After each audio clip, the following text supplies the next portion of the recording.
Alright, welcome back. Sebastian here. So today I want to talk about F1 title fights.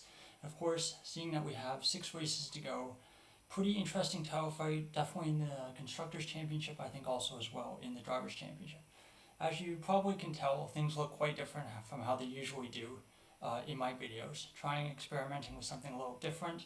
We'll see how this goes, and if this does well, I might keep this up with at least some of my videos. I don't think I'll be able to do this for all of them, but for the meantime, they can definitely work for some of the more long-term ones, the ones that don't need to be uploaded right after I make them, like the reviews, for example.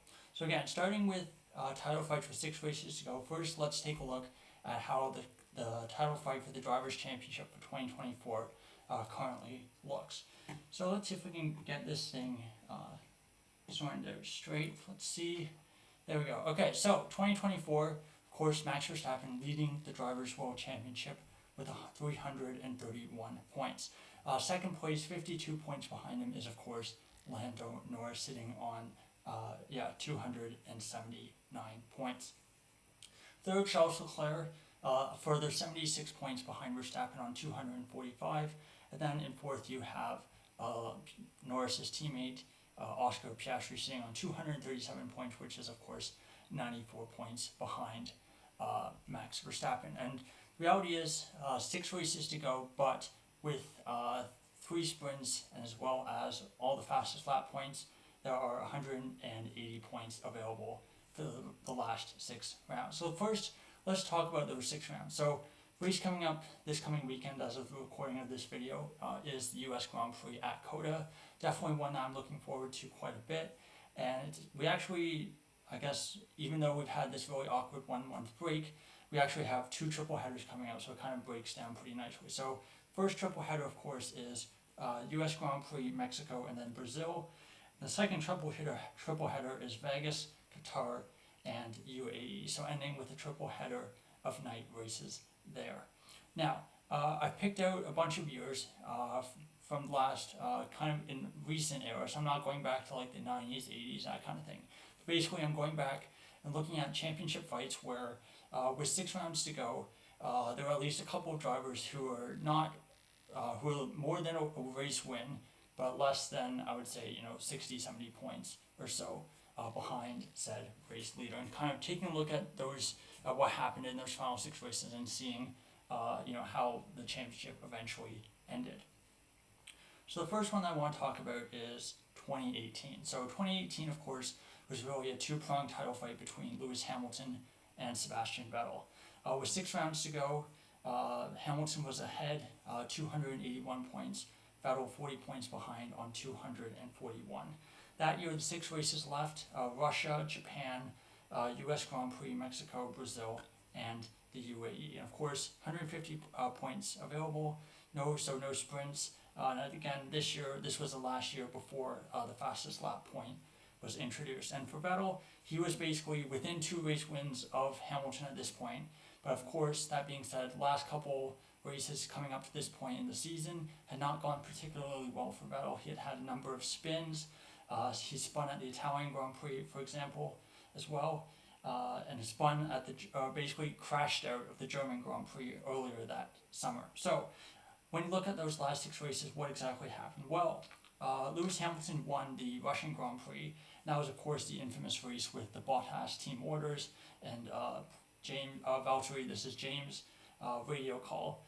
And then, of course, Hamilton also won at Japan, won at Brazil, and won at Abu Dhabi. So won 4 of the last 6 races, which basically made it impossible for Vettel to win. So yeah, Hamilton that season, very, very strong finish.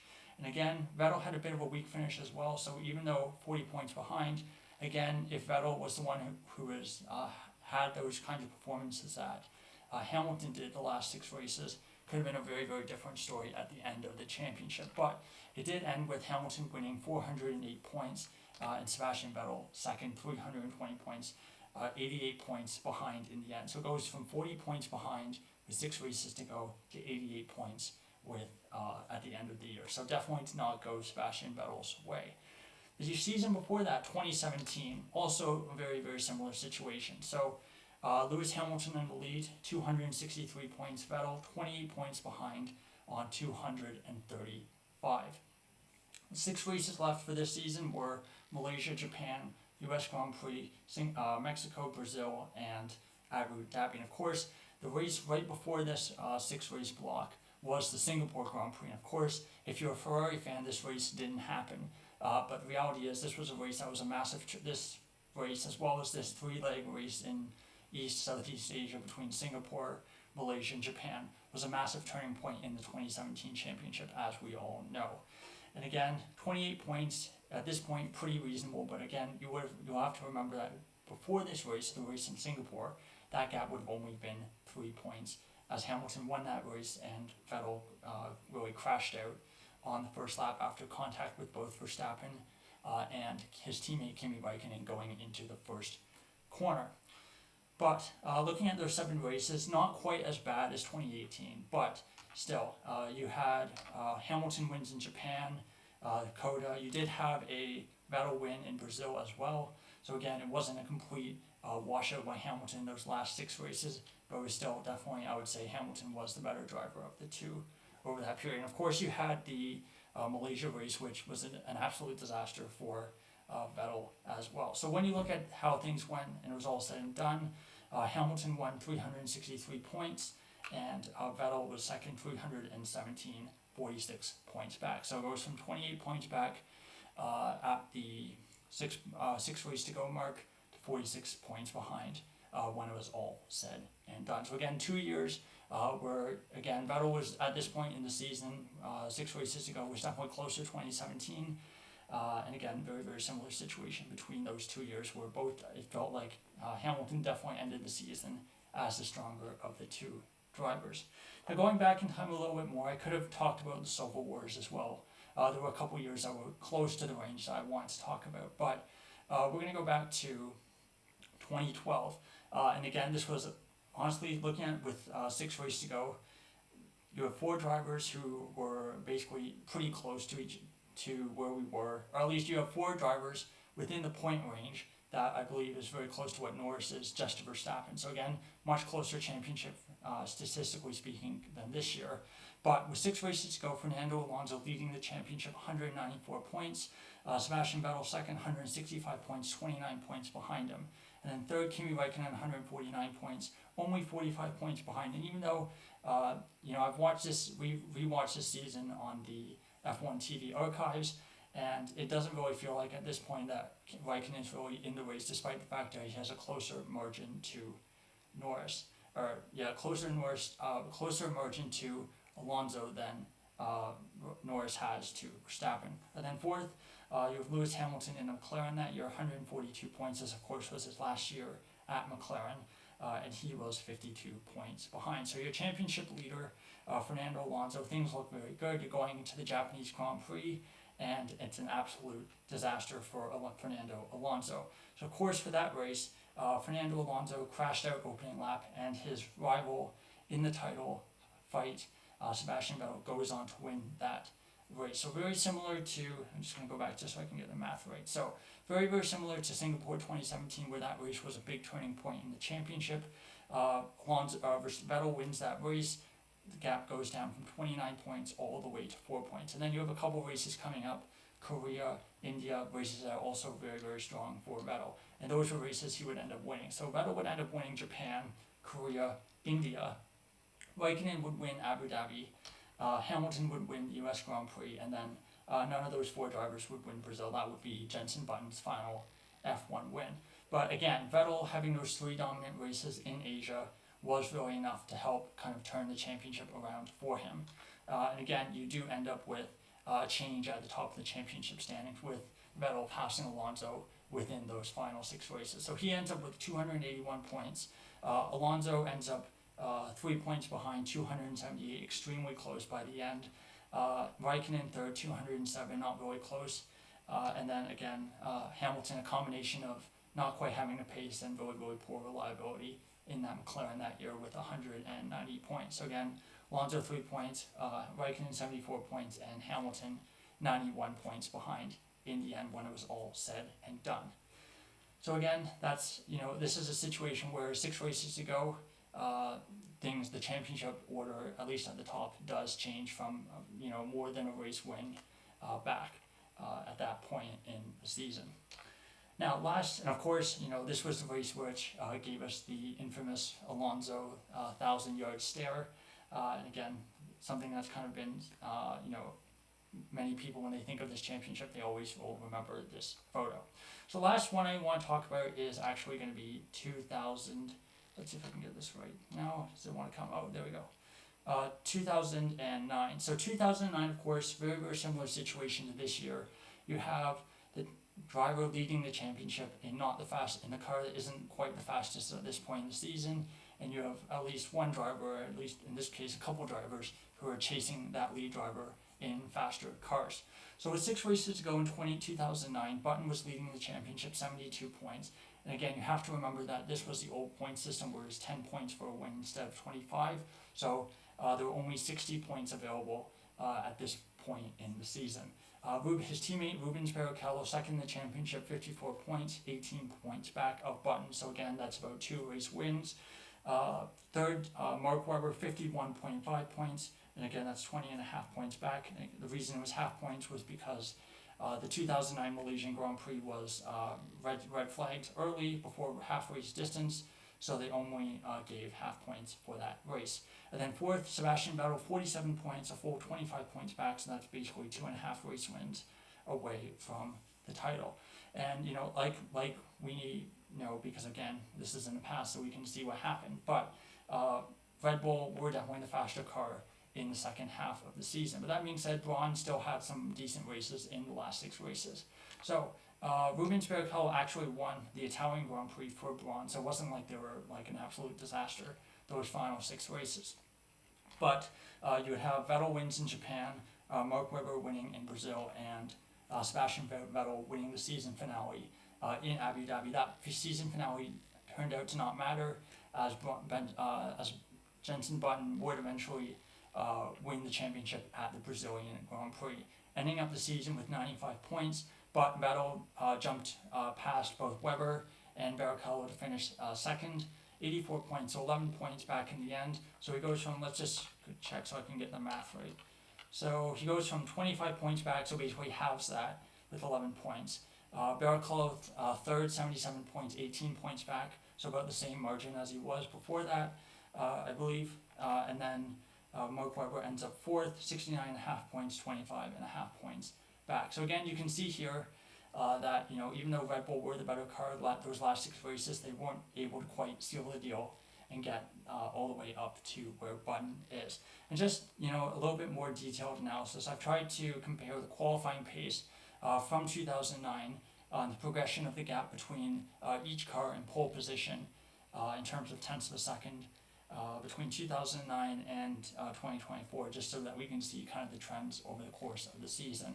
That being said, 2009, of course, was the old qualifying system where for Q3, or Part 3 as it was called then, you had to qualify on your starting fuel load. So kind of similar to how you had to qualify in Q2 on your starting tires. This was a similar rule that was kind of meant to try to help cars a bit further down the field. So that as a result, the qualifying times for the last part of qualifying were generally 2 to 3 seconds slower than the previous session, which is definitely not what you have now. So it makes things a little bit tricky to calculate, but I basically just took the fastest time from each car in that qualifying session. So let's see. So first, this is 2024. So this is from this year. So you can see, for example, here you can see my cursor, but you can see started the season. Red Bull, of course, started on that streak of pole positions. They're, of course, at 0. But you can see as the season's progressed, that pole gap has basically increased to the point where it's above 2.5 tenths of a second over the last 3 races. This is 3 race rolling average.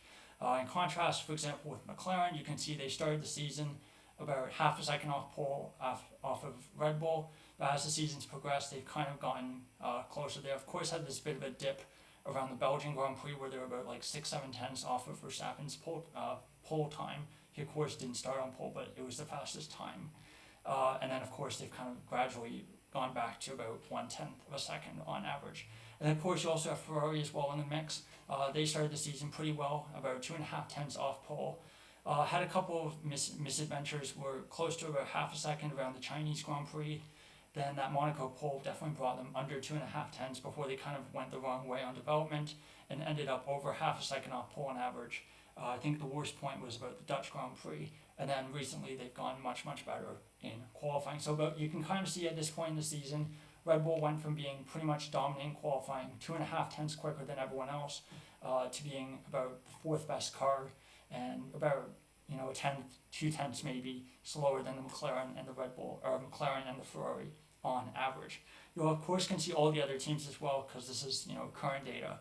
But for the 2009, I basically just did the top 5 teams. So here looking at 2009, a little bit of a different situation. But you can see how Brawn basically started the season with 2 pole positions, and then from there, for most of the season, they were basically hovering around 2.5 tenths of a second. But it was really only the last 3 or 4 rounds that they actually went above that and started going about 3 tenths, 3.5 tenths, maybe close to 4 tenths of a second on average. As for Red Bull, they were actually pretty good in qualifying. I didn't watch the season live, of course, because I was too young and hadn't started watching Formula One yet. But you can see they started the season about 2.5 tenths off pole, but then pretty quickly they were basically the best team in qualifying at least, and that kind of continued as the season went along. But for example, you can see with McLaren, they started the season off horribly, about a second off pole at the start, got a little bit better, it got worse at the British Grand Prix, so they're about 7 tenths. And then of course they had that very, very famous Hungary upgrade, which basically brought them down to the lead group, and then where they were about 2.5 tenths or so off pole, and then they stayed about that level for the rest of the season. So you can see how there's definitely some similarities there. I would say the drop-off in qualifying pace for the Red Bull this year in 2024 is more dramatic than Brawn. For Brawn, you can see at least they basically got 2 pole positions right off the gate. I think they got a couple more throughout the season, but this is of course again fastest time, so it doesn't really correspond 100% to who got pole position, for example. And then they basically hovered around 2.5 tenths or so for the rest of the season. If I had done this for race pace, it might have looked a little bit different. Again, this was back in an era where pole position and the data and stuff was a little bit messier. But there you go. There's kind of my look at title fights from historical title fights, and seeing how we can kind of look at that historical data and seeing what we can perhaps see for this year. I think realistically for Norris to have any chance in the Drivers' Championship, he needs to win. I would say 3 to 4 of the remaining races. He needs a Max Verstappen DNF as well. For Leclerc and Piastri, it's even more difficult for them. For Leclerc, I think he probably needs 2 Verstappen DNFs. He needs at least 1 for Norris, and he needs to win again 3 to 4 of the last 6 races. And for Piastri, I think it's even more extreme. He would have to win like 4 or 5 of the last races, and he would need multiple DNFs from the 3 drivers ahead of them. But there you go. Let me know your thoughts below. Who do you think will end up winning the 2024 Drivers' Championship? Will Max Verstappen hold on, win a 4th consecutive championship, or will we have a new champion in F1? Will it be Norris? Will it be Leclerc? Will it be Oscar Piastri? Please let me know. Anyway, thank you so much for watching. Hopefully this new format is interesting. Want to try it out. And again, for some of these graphs, for example, I can't really show on the whiteboard that well. But again, thank you so much for watching. Goodbye.